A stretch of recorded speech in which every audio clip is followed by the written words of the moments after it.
কেউ চেঁচাচ্ছেও না আমার সাথে, কান্নাও পাচ্ছে না আমার, অনেকদিন কাঁদিও না। মানে বুঝতে পারছো?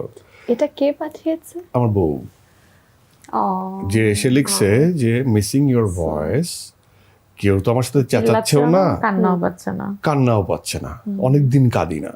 মানে এই যে নারীদের যে রিভার্স সাইকোলজি, আমি মনে মনে সেটাই বলছি।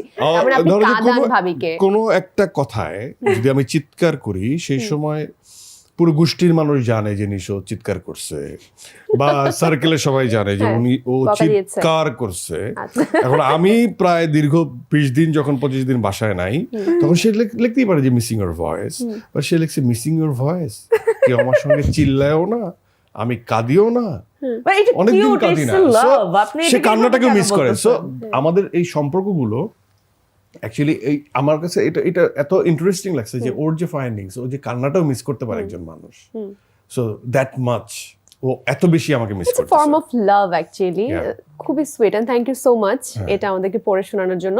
তবে আমি বলবো নেক্সট টাইম যাতে এরকম একটা মেসেজ যখন শুনবো, ওখানে যাতে এটা থাকে, মিসিং ইউর ভয়েস, কেউ আমাকে হাসাচ্ছে না, আমি হাসাটা মিস করছি। আমি হাসাই তো, মানে এটা বেশি মনে পড়ে। It's a different kind of love. মানে মিসিংটা এই লেভেলে চলে গেছে মানে যে ও এখন যে মনে হচ্ছে কান্নাটাও শান্তি। অনেক সময় আমরা মানে হাসতে হাসতে টায়ার্ড হয়ে যাই, হঠাৎ করে মনে হয় না যে জীবনে স্যাড নাই। মানে একটা মানুষই তো আছে যে আমাকে একটু কাঁদায়, মানে সেই সম্পর্কটা মানে আসলে অন্য কারোর সাথে হয় না। ওই ন্যাচারাল জায়গা থেকে যে ওই ইনস্টিংক্ট থেকে সে যে এটাও বলে, এটাও মিস করে সে, তাহলে সে আমাকে কি পরিমাণ কমপ্লিমেন্ট দিল। অন্য কেউ তো তাকে এভাবে বলবে না, অন্য কারো কথায় তো কান্নাও পাবে না। সো সেই মানুষটা আপনি। That's really sweet. Thank you so much. সিনেমার চরিত্র, বাস্তব চরিত্র অনেকটাই আমাদের সামনে প্রকাশ করলেন। তার মানে বোঝা যায় যে আমরা ব্যক্তি জীবনেও দাগী, আমাদের দাগ আছে। কেউ এই দাগটা প্রকাশ করে, কেউ করে না, কিন্তু আমরা সবাই কোনো না কোনো জায়গার থেকে আমাদের যে সোল, সেই সোলফুল আয়নার সামনে দাঁড়াইলে আমরা দেখতে পারবো যে আমাদের মধ্যেও একটা ভিতরে দাগ আছে। তো এই দাগটা কেউ বলতে চায়, কেউ বলতে চায় না। আর যাদের দাগটা সবাই জেনে যায়, তারাই অ্যাকচুয়ালি দাগী হয়ে যায়। সো বিগার পার্সপেক্টিভে আমরা সবাই দাগী। দেখা যাক নিশান চমৎকার বলেনও আপনি, খুব সুন্দর করে বলেছেন। মানে আমাদের সবাইকে দাগি বানিয়ে দিয়েছেন, দাগি হয়ে সবাই দাগি দেখতে সিনেমা হলে যাবে। আমি তো বলি যে আমার মধ্যে অনেক ফ্লস, আমার মধ্যে অনেক ভুল, আমি সেই ভুলগুলোকে শুধরে নিতে চাই।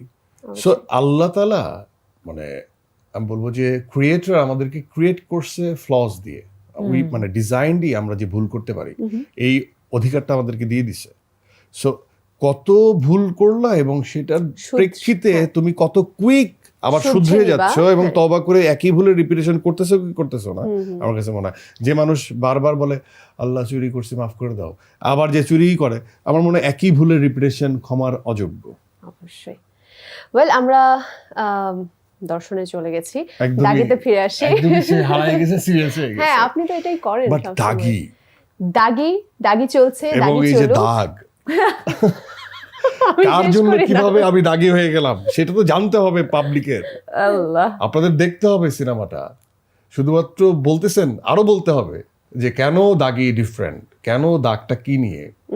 এটা ইটস এ মেটাফর, আমাদের সবার জীবনে দাগ আছে। Of course.